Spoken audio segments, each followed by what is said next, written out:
And it's the story of these two young Packer fans were down south for the summer. And they decided while they were down south for the summer that they just wanted to experience life in a different part of the country. And so they decided that they were going to hire themselves out as handymen because they needed some extra cash for their little trip that they were on. And so they decided to canvass this very exclusive, upscale neighborhood with these big, big houses. And they had all their Packer gear on, and they're going house to house in this cul-de-sac. And finally, they go to this one house and ring the doorbell. The guy answers, and they said, "Hey, we're handymen. Do you have any work for us to do? We could use a little extra money." And this guy happened to be Cam Newton, the quarterback of the Carolina Panthers, who's playing in the Super Bowl.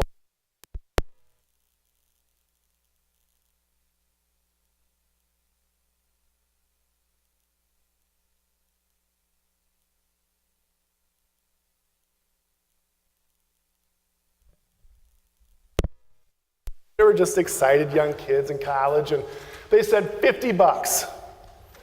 And he said, "Deal. The paint, the brushes, everything you need is out in the garage." Well, anyways, he closes the door, and Cam Newton's wife comes to him and said, "Honey, I overheard your conversation. Do those Packer fans know?"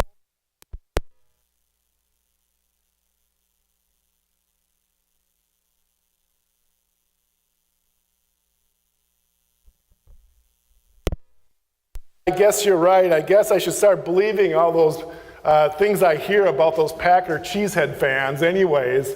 So the guys were outside for about an hour and a half. They come back, they ring the doorbell, and Cam Newton's perplexed because he goes, "They said we're done." And he's like, "How can you?"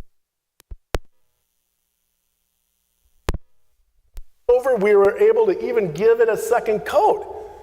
And Cam Newton goes, "Wow, that's impressive." So he reaches in his pocket and he grabs out $50 and he gives it to him, and then he reaches back in, he gives him another $10 for a tip.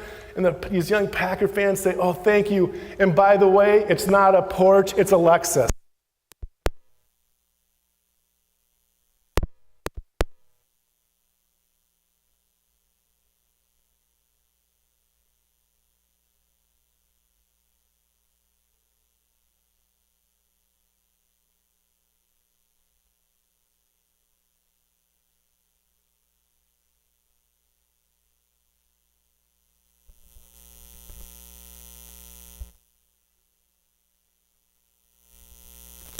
Pastor Jake was kind enough to show me this book of his that talked about the Transfiguration. And it's from a gentleman named Lawrence Hall Stuckey. And Stuckey writes in this book, Transfiguration is like an orchestra playing an overture to hints of music that are to follow. And I looked at Jake and went, "So what does that mean?" And Jake was kind enough to translate that into my vernacular, and he said, "Todd, Transfiguration is like the pregame to the Super Bowl." Ah, now I get it. Today, Transfiguration Sunday is the pregame to Lent and to Holy Week and to Easter. It's the pregame festivities today. That's what this day is about. Today, it's like the orchestra is playing an overture to what is to come with Lent and Easter and the sounds that those bring. Let's recap for a minute our lesson.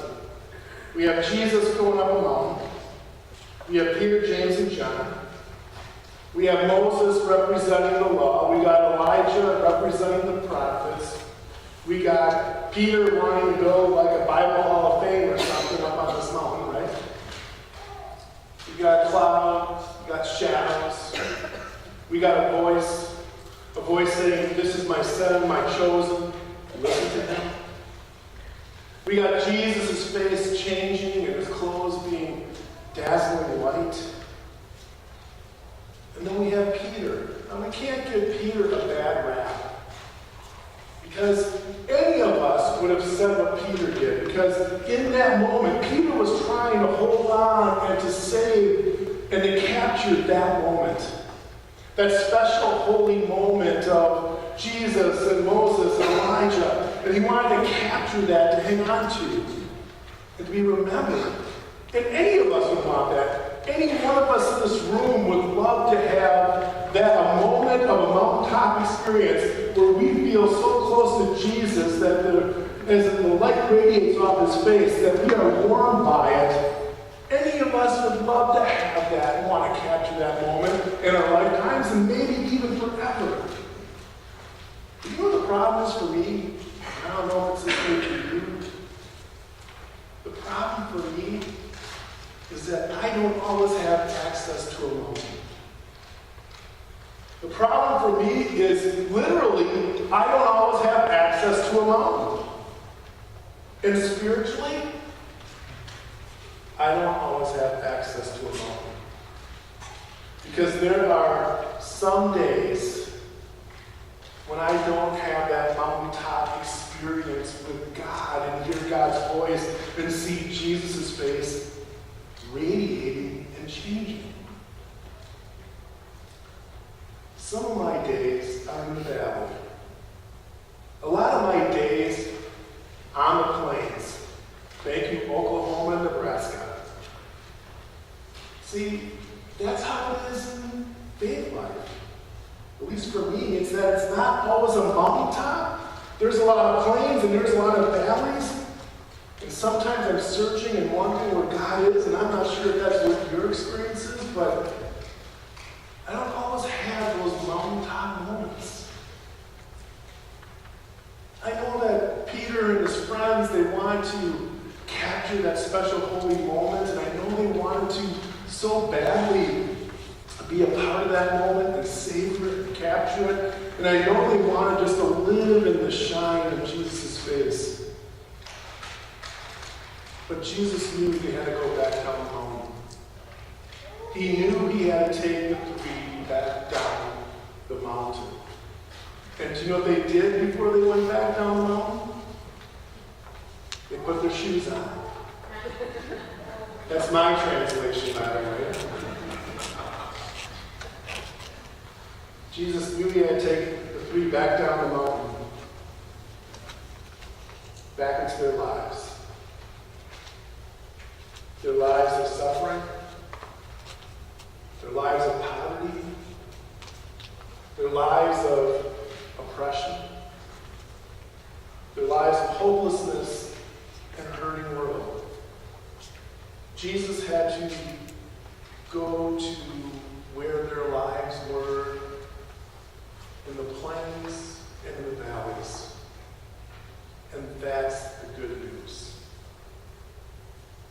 You see, it's interesting because today is the pre-game to Lent and Easter.